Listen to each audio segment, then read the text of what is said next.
दोस्तों, एक समय की बात है। एक समय की बात है। जो गरीब सचमुच होता है, जो गरीब सचमुच होता है, वह किसी मंदिर या किसी बड़े तीर्थ यात्रा पर नहीं जा पाता है। वो जाना चाहता है, पूजा करना चाहता है, लेकिन कर नहीं पाता है। एक समय की बात है कि सावन महीने में सभी लोग बोल बम जा रहे थे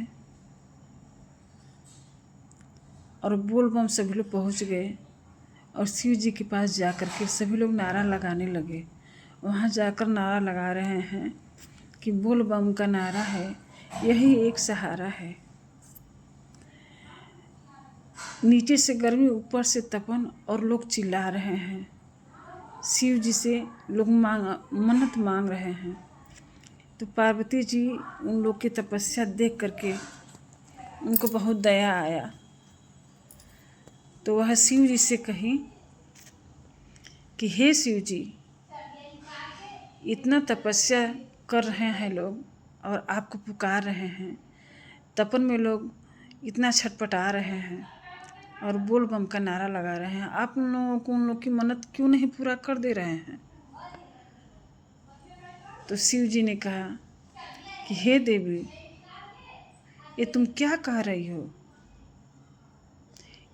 इसमें कोई गरीब नहीं है जिसका मैं मन्नत पूर्ति करूं। इसमें गरीब कोई आया ही नहीं है। इसमें भरे पूरे लोग आए हैं और इसमें कोई धन मांगने आया है, कोई पुत्र मांगने आया है, कोई नाती मांगने आया है, कोई नौकरी मांगने आया है। सच मानो तो कोई गरीब इसमें नहीं आया है, असमर्थ कोई नहीं आया है। जो असमर्थ है, जो सचमुच गरीब है, वो अपने कुटिया में देख रहा है, सिर्फ कलप रहा है, वो आ नहीं पा रहा है। तो देवी जी, पार्वती जी ने कहा कि नहीं शिव जी, ऐसे नहीं प्रभु, ऐसा नहीं हो सकता है। बे संकट का, बे तकलीफ का कोई आपका इतना तपस्या, इतना तपने पुकार नहीं रहा है। जरूर किसी को न किसी को कष्ट होगा।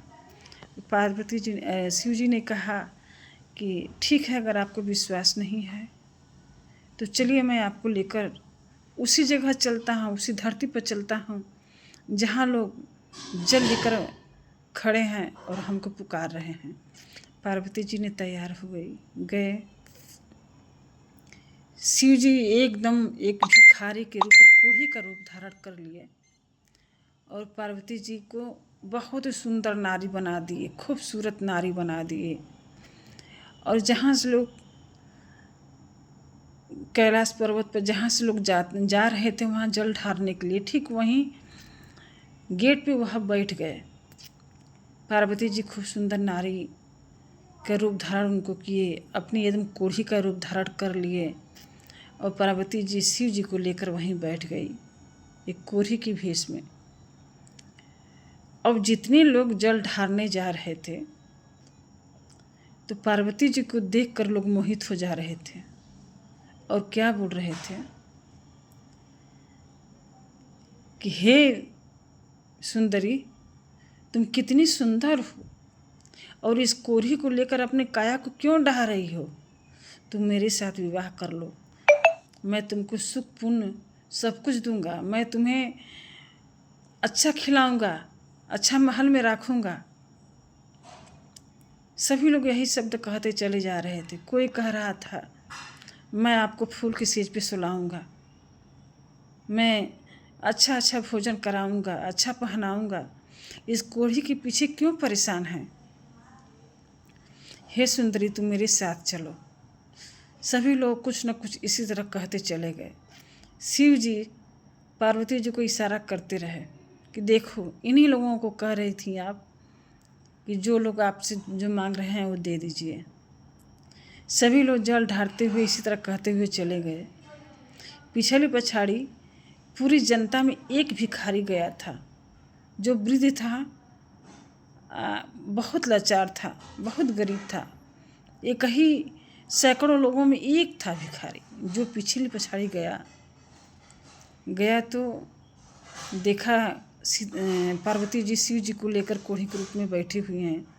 तो वो बूढ़े क्या बोले, जो भिखारी थे वो क्या बोले, हे बेटी, बाबू को तुम लेकर गोद में यहाँ बैठी हो, इनको अगर शिव जी के पास लेकर चलती तो शायद तुम्हारी कष्ट दूर हो जाता।